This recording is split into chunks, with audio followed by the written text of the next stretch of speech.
수요일 날 로마서 말씀을 나누고 있는데 그 목적은 이유는 새벽에 큐티를 하는 것을 좀 더 강조하기 위한 것입니다. 이제 목장 모임에 하는 그 이제 말씀들을 수요일 날 한 번 더 보는 것인데 그래서 이제 우리 중고등 학생들 아이들 또는 우리 유초등분도 지금 큐티 책이 나가 있거든요. 그래서 강조를 했더니 지난주에 이제 지원이가 큐티를 엄마한테 시켰더니 역시 이제 애를 잡고 이제 한 3일인가 했다 하더라고요.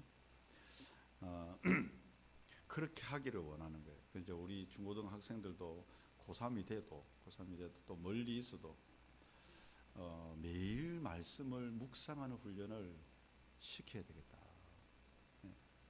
그것만이 남는 거다.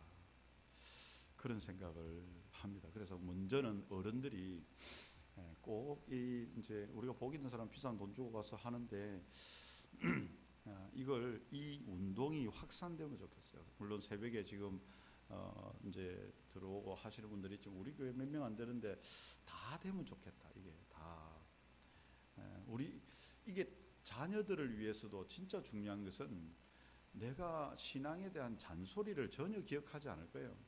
교회 가라 뭐 이런 것들 뭐 기억하지 않을 거예요. 근데 엄마가 큐티하는 모습, 성경을 읽는 모습, 성경을 쓰는 모습, 그것은 아이들에게 남습니다.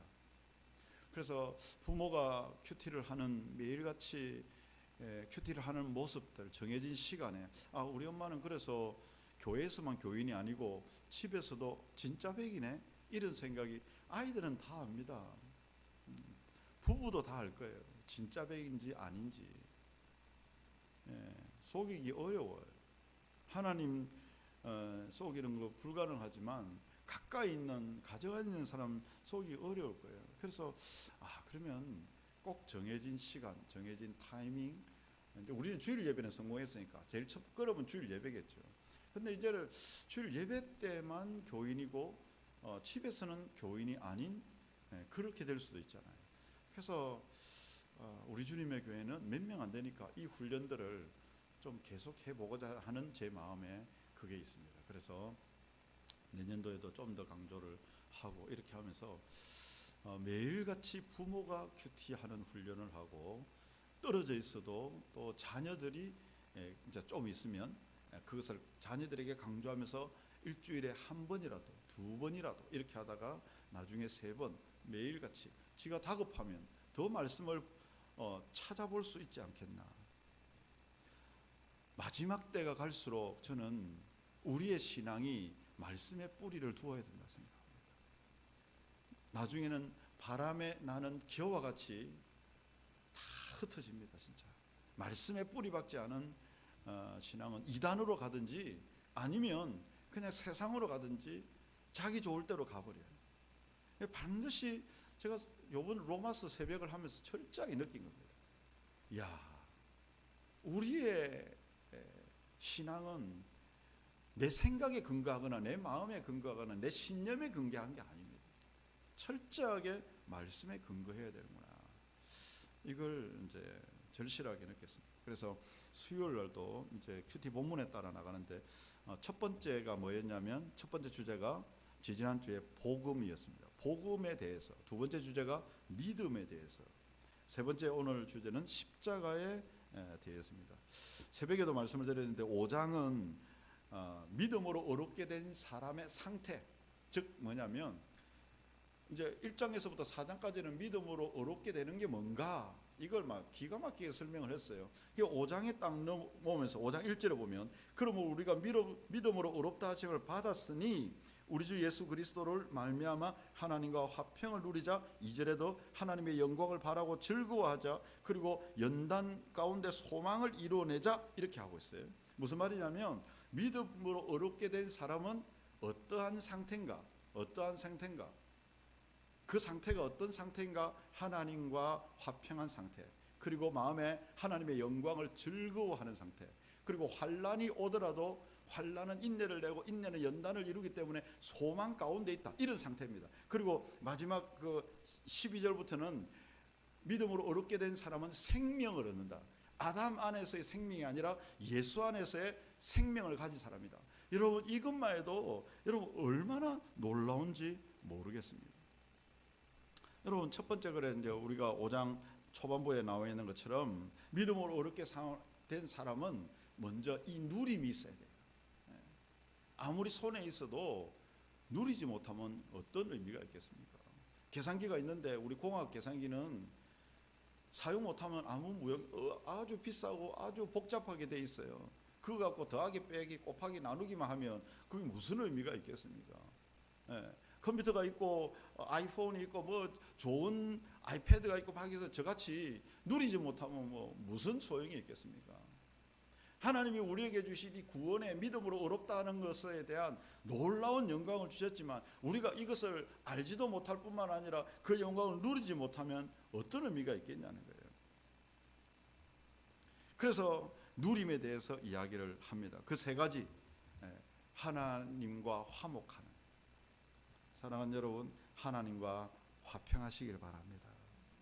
이 화평은요, 죄가 없는 샬롬이기 때문에 구원으로 바꿔도 돼요. 구원을 누리라. 구원을 마음껏 누리라. 하나님 안에서 구원을 누리라. 그리고 하나님의 영광을 바라보면서 즐거워하라. 기뻐하라. 그리고 혹 어려움이 오더라도 인내해라. 인내하고 연단을 받아서 나중에 그래도 소망을 바라봐라. 그런데 어떻게 인내할까요? 어떻게 이걸 참아낼 수 있을까요? 그 방법이 뭔가? 그게 오늘부터 읽은 6절부터 읽은 내용입니다. 그 근거가 뭔가? 뭐겠습니까? 십자가입니다. 그래서 6절부터 오늘 읽은 6절부터 11절까지 지겹도록 반복해서 나오는 게 뭐냐면 우리가 연약할 때에 그리스도께서 경건하지 않은 자를 위하여 죽으셨다. 8절에도 우리가 아직 죄인 되었을 때에 그리스도께서 우리를 위하여 죽으심으로 하나님께서 우리에게 대한 자기의 사랑을 확증하셨다. 10절에도 곧 우리가 원수 되었을 때에 그의 아들의 죽으심으로 말미암아 하나님과 화목하게 되었은즉 화목하게 된 자로서는 또 그의 살아나심으로 말미암아 구원을 받을 것이다. 11절에도 또 있습니다. 그뿐 아니라 이제 우리로 화목하게 하신 우리 주 예수 그리스도로 말미암아 하나님 안에서 또한 즐거워한다. 그러니까 이렇게 누릴 수 있는 유일한 근거로 제시하는 게 뭐냐면 예수님의 십자가입니다. 이 누림의 어떤 특징이 십자가인데 이 십자가의 특징이 뭐냐면 앞에 단서가 계속 나와 있어요. 그게 뭐냐면 우리가 아직 연약할 때에, 또 우리가 아직 죄인 되었을 때에, 또 우리가 아직 원수 되었을 때에, 또 다른 말로는 우리가 아직 경건하지 아니하고 불의할 때에, 이 말이 계속해서 나옵니다. 이게 무슨 말이겠습니까? 이것은 우리의 행위와 공로와 능력과 전혀 상관없다. 그러니까 우리가 최악일 때 이 말입니다. 우리에게 의라고 하는 것은 1점도 1도 없을 때에 예수님이 우리를 위해서 죽으셨다. 이 말을 하는 겁니다.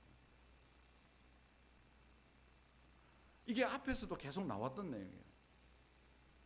그러니까 우리는 여전히 최악이고 죄악 가운데 의나 의로운 것이라 이런 건 아무것도 없는데 전적인 하나님의 선하심과 인자하심 때문에 그의 아들을 보내주셨고 그의 아들이 우리의 연약한 죄 때문에 십자가에 죽게 하심으로 우리를 의롭게 하셨다.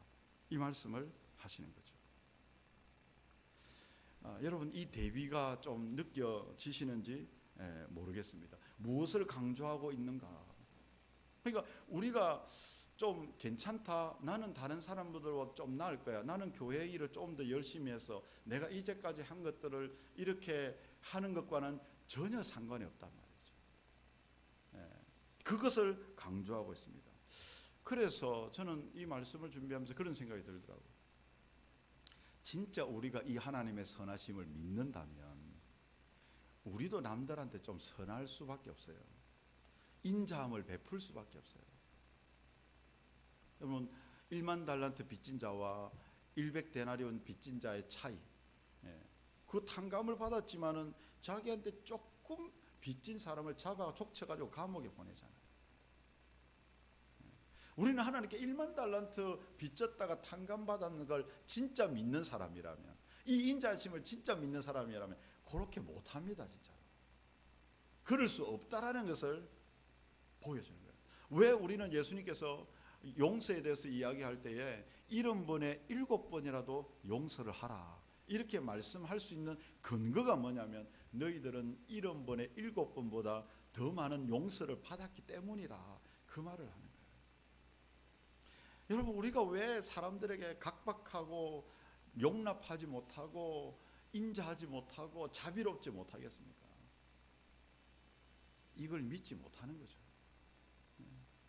만약에 하나님이 이 선하심과 인자하심을 우리가 아직 죄인 되었을 때에, 우리가 아직 연약했을 때에, 우리가 아직 하나님과 원수되었을 때에 그의 아들 예수 그리스도를 십자가에 대신 죽게 하심으로 우리를 용서하셨다, 이걸 진짜 믿는다면 과연 우리가 그렇게 할 수 있을까?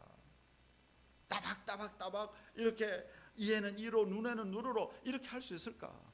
그렇게 하지 못할 것 같아요. 우리도 이 세상 사람들이 이해할 수 없고 넘볼 수 없고 상상할 수 없는 용서를 할 수 있지 않을까? 정말 내 돈 떼먹고 도망간 사람, 손양호 목사님 아들들을 죽인 그 아들들을 다시 입양이 어떻게 가능할 수 있겠어요? 전부 다 근거는 뭐였습니까? 십자가입니다. 십자가. 나의 행위와 전혀 상관없이 그분의 십자가를 보내신 하나님의 인자하심, 그게 진짜 있는 사람은 이 땅에서 선할 수밖에 없지 않겠는가? 이게 십자가의 첫 번째 특징입니다. 사랑하는 저와 여러분들이 이 십자가를 진짜로 믿는다면, 이거에 근거가 있다면 우리 안에 좀 용서가 좀 넘치기를 축복합니다. 자비와, 세상에는 돈이 있어야 뭔가를 자비를 베푸고 이래 할 것 같잖아요.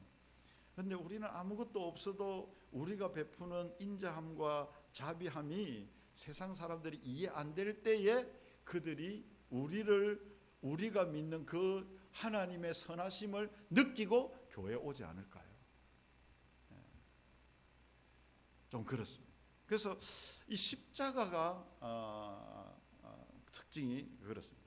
두 번째 하나 더 말씀을 드리면, 두 번째 특징은 이 십자가는 우리로 하여금 구원의 확신을 가지게 합니다.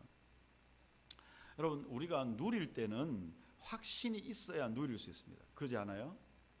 거기에 대해서 확신이 강한 사람이 더 많이 누리게 돼요. 예를 들자면 수영은, 저는 수영을 못해요. 왜? 수영 물에 들어가면 죽을 것 같아요. 내가 숨을 못 쉬면 나는 죽을 것 같다. 고개 들고 쉬면 되는데 그게 안 되는 거죠. 근데 수영을 잘하는 사람은 빠져도 안 죽는다, 뜬다, 이런 확신이 저보다 엄청나게 강한 거죠. 그래서 그 안에서 좀 자유롭게 누릴 수가 있는 것 같아요. 운전을 참 불안해하는 사람이, 제 아내가 좀 요즘 좀 그래 불안해하는데, 그러면 운전을 즐길 수가 없죠. 좀 누리기가 어렵습니다. 그래서 일부러 한번 태우고, 제 딴에는 운전은 이렇게 편한 거야, 이래서 낙엽 가로수도 보고 막 이렇게 하면서 막 편안하게 이렇게 운전은 누리는 거야, 이걸 좀 보여주고 싶었어요.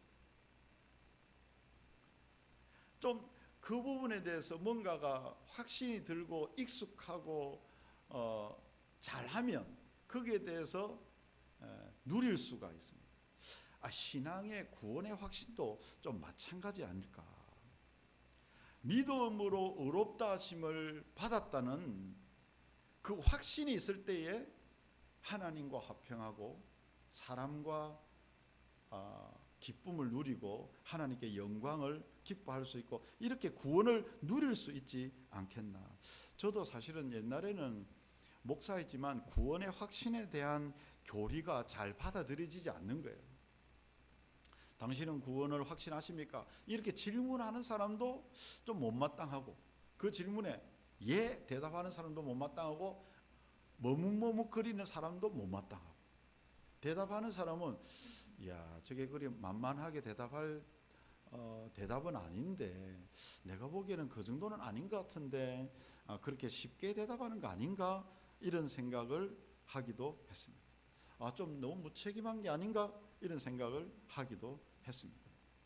그런데 요즘은 조금 달라졌어요. 어떻게 로마서를 보면서 좀 달라졌다고 할 수 있습니다. 확신해도 될 것 같아요. 왜냐하면 나 같은 사람이 구원을 확신하는 거예요. 우리가 아직 연약할 때에,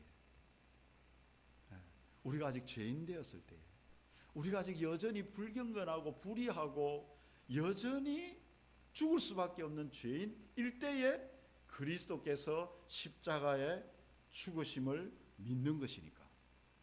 여러분, 자기가 조금이라도 어렵다고 생각하고, 자기가 조금이라도 강한다고 생각하고, 자기가 조금이라도 뭔가 할 게 있다고 생각하는 사람은요, 이 믿을 수가 없어요. 이게 안 믿어져요. 무엇인가 자기가 해서 뭔가 어렵게 되고 구원을 받기를 원할 수밖에 없는 것 같아요. 여러분, 왜 앞에 연약하고 죄인이고 그렇게 할 때에 십자가를 계속해서 말씀을 하시느냐? 나의 그 모든 것과 상관없이 이루어진 것이 구원이기 때문이다. 그렇게 말씀합니다. 여러분, 구원의 자격을 굳이 말하자면 결코 구원받을 수 없는 사람이 구원의 자격이지 않을까.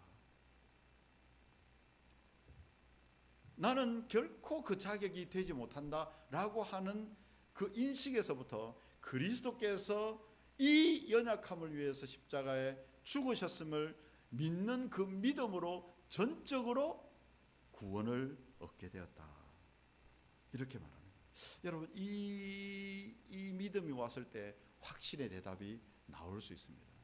오늘 밤 이 세상을 떠나도 천국에서 눈뜰 확신이 있다. 왜? 그 느낌이 와요. 인식이 와요. 내 지적으로도 동의할 수밖에 없고, 내가 마음적으로도 의지적으로도 결단할 수밖에 없는 그런 상황이 오는 것입니다. 그래서 구원의 확신이란 것은 나와는 전혀 상관이 없는 거예요. 구원의 확신을 가지지 못하는 사람의 특징이 자꾸 자기 자신을 바라보기 때문에, 내 안을 들여다보면 내 안에 어떤 자격이 됩니까? 말씀에 비춰보면 오직 나에게는 어두움밖에 없음을 알게 되는 거예요. 그래서 어떻게 합니까? 그리스도의 십자가를 계속 바라보게 되는 거죠. 저는 로마서를 엄청나게 많이 봤습니다. 그러나 나의 상태를 바라보면 로마서를 안 볼 수가 없어요. 그렇게 하면서 기뻐하고 즐거워하고 화평을 누립니다. 하나님과. 그런데 만약에 내가 내 나름대로 신앙 한 경력 가지고, 내가 가지고 있는 신앙생활의 신념을 가지고, 내가 지금까지 행위 교회 활동을 했던 이 의로움을 가지고 확신을 갖는 것은요, 자기를 속이는 것입니다. 하나님을 바라보는 게, 십자가를 바라보는 게 아니에요. 말씀을 계속 바라보게 될 때야 비로소 십자가가 우리 안에 들어오게 되고, 그로 인해서 확신을 가지게 되는 것입니다. 제가 다시 한 번 더 이제 6절과 말씀을 한 번 더 읽어보겠습니다.